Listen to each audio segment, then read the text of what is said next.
Bienvenue à tous dans cette nouvelle vidéo. On se retrouve pour la première analyse de ce vendredi 19 août 2022 sur les Pokémon de la 7e génération. Et dans cette vidéo, nous allons donc parler de Lampignon. Alors Lampignon, qui est le Pokémon Lampe qu'on peut voir ici.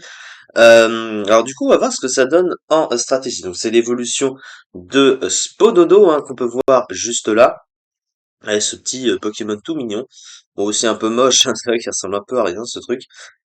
Pas qu'autre une sorte de petite un petit bourgeon lumineux, je sais pas trop ce que c'est. Enfin bref, du coup c'est quoi en stratégie ce cher Lampignon? Alors on commence par le type, bien sûr, il a le type plante fée.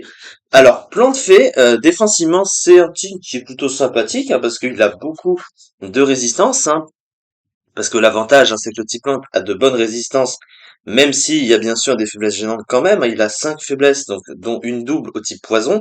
Mais le type poison, c'est pas un type offensif très vu. La faiblesse acier non plus. Il a juste 3 faiblesses feu, vol et glace qui sont relativement gênantes. Mais à côté, le type plante, il a de bonnes résistances. De base, il a les résistances eau, électrique ou sol. Et le type fée va lui donner une immunité dragon, une résistance combat et une résistance ténèbres avec la résistance plante déjà du type plante. Donc ça synergise bien défensivement avec quand même des résistances assez utiles. Donc ils peuvent venir sur plusieurs types assez courants et du coup c'est plutôt pas mal à ce niveau-là. Par contre là où c'est moins ouf, c'est offensivement. Le type plante de base est un très mauvais type offensif. Le type fée va apporter un peu de couverture et un peu de coverage à côté. Mais le problème, c'est que ça se limite quand même un petit peu. Et surtout, les doubles stabs, enfin les deux stabs sont résistés par le type acier déjà. Ce qui est assez compliqué quand tu sais que tu es résisté avec tes stabs par le meilleur type défensif du jeu. C'est quand même compliqué. Donc c'est quand même pas incroyable. Après, ça joue quand même sur un bon coverage neutre, il est pas non plus si mauvais. Offensivement, vous voyez, presque 400 Pokémon. C'est pas si mal que ça non plus. Alors, les trois talents du Pokémon. Le premier, c'est Sport. Alors, Sport, qu'est-ce que ça fait?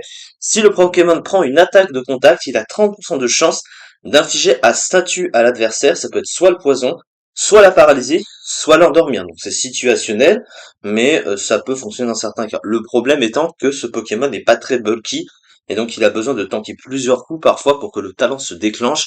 Et parfois, il peut mourir avant d'avoir utilisé ce talent, donc ça fonctionne pas à chaque fois, mais c'est pas inutile non plus. Son deuxième talent, c'est Lumière Attirance, qui ne fonctionne pas en combat stratégique. Ça permet d'attirer les Pokémon sauvages, je crois, en aventure, donc c'est un peu nul. Et son dernier talent, c'est Cuvette, qui lui rend un 16e de ses PV, mais uniquement sous la pluie. Ce qui est pas inutile sous la rain, mais c'est très situationnel parce que sans climat, sans le bon climat, du coup, c'est un talent qui n'est pas utilisable, donc du coup, c'est un petit peu dommage. Alors, au niveau de ses statistiques, alors qu'est-ce qu'il y a de bien, qu'est-ce qu'il y a de moins bien? Alors, au niveau offensif, il a 45 en attaque. Évidemment, c'est de la merde, on est d'accord. 90 en attaque spéciale, c'est mieux, mais c'est pas non plus incroyable. Au moins, ça le rend pas trop passif d'avoir une statistique d'attaque spéciale quand même utilisable. À côté, son bulk, il est sympathique, mais sans plus. Il a 80 en défense sans SPDF. Donc il a une SPDF globalement correcte, mais le problème c'est qu'il a quand même une mauvaise base PV. Et quand t'as pas beaucoup de PV sur lesquels tenir défensivement, c'est quand même pas ouf. 60, c'est pas incroyable. Et là où c'est beaucoup plus contraignant, c'est la vitesse de 30. Il a une vitesse catastrophique. Ce qui fait que si tu le joues pas, par exemple, sous la disto, il va toujours être très lent et généralement beaucoup plus lent que l'adversaire. Ce qui fait que s'il veut se placer avec des moves, notamment on va voir qu'il a des moves pour se placer, c'est un des rares possesseurs de sport notamment, et s'il veut placer d'autres moves de statut, s'il est toujours dépassé, même pour un par un Pokémon défensif en face, qui peut le provoquer avant qu'il agisse, il va se faire bloquer, et derrière, ça réduit son efficacité du coup, donc sa lenteur est vraiment très mauvaise. Au niveau de son move pool, du coup, alors qu'est-ce qu'il possède? Alors sur le plan offensif, il a évidemment des stats classiques, il a Giga Sensu et Cosfer sur le type plante, sur le type fée, son meilleur stat, donc évidemment pouvoir lunaire, donc ça reste plutôt pas mal. Son gros défaut offensivement, c'est qu'il ne possède aucun move super efficace sur le type acier. C'est un de ses rares moves de coverage, ça va être par exemple Bomber, mais c'est immunisé par le type acier. Il a sinon Vampipoint, mais Vampipoint c'est une attaque physique, et il a 45 en attaque, donc c'est évidemment pas utilisable. Donc tous ces moves offensifs sont bloqués par le meilleur type défensif du jeu. Donc quand tu commences à voir ça, c'est quand même pas incroyable, clairement. Voilà, donc le type AC peut vraiment le bloquer sur ses moves offensifs. Alors sur le plan du soutien, il a un move pool restreint, mais il possède quand même l'accès à Sport, qui est une des meilleures capacités de sommeil du jeu, qui a 100% de précision, donc qui échoue sur les types plantes évidemment. Mais c'est rare, voilà. Alors le problème c'est qu'il est quand même très lent, c'est-à-dire que s'il y a un Pokémon qui peut le bloquer avant qu'il utilise Sport, bah il peut rien faire, c'est le problème de sa grosse lenteur. Et quand même, comme il a pas vraiment grand-chose, on peut prédire assez facilement que le Pokémon va utiliser Sport, parce que évidemment, hein, c'est un des trucs les plus utiles qu'il possède. Donc il suffit qu'un Pokémon vienne, fasse provoque, et il peut rien faire, littéralement. Donc il est quand même très prévisible parce qu'il manque vraiment d'options. Alors il a accès à des trucs classiques, Synthèse, Cage Éclair, Vampigraine. Il peut poser Mur Lumière aussi éventuellement. Mais ça reste pas ouf. Et aussi le problème qu'il a, c'est qu'il ne possède pas de capacité de setup adaptée. Et ça, c'est assez dommage, hein, parce que son attaque spéciale, bien qu'utilisable, elle est quand même pas ouf. Et sur un Pokémon semi-défensif, semi-soutien, bah c'est mieux d'avoir un setup à côté, ça évite de le rendre un petit peu trop passif et de pouvoir faire jouer plus de dégâts, surtout que son double type offensif est moyen, donc du coup bah ça aurait été toujours ça quand même.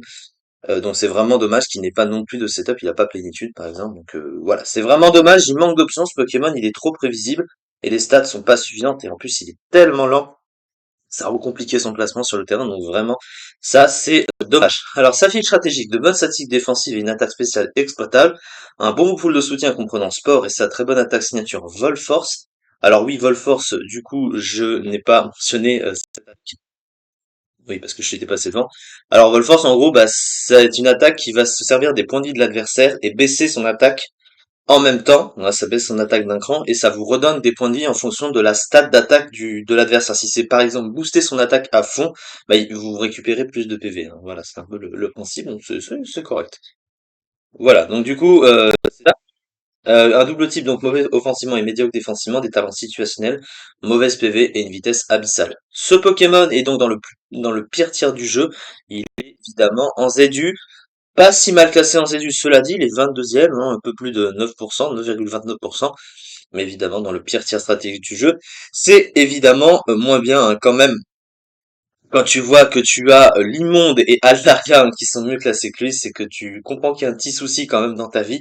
C'est ça du coup pour cette petite vidéo. On se retrouve pour les deux autres analyses encore du jour sur les Pokémon de la 7e génération.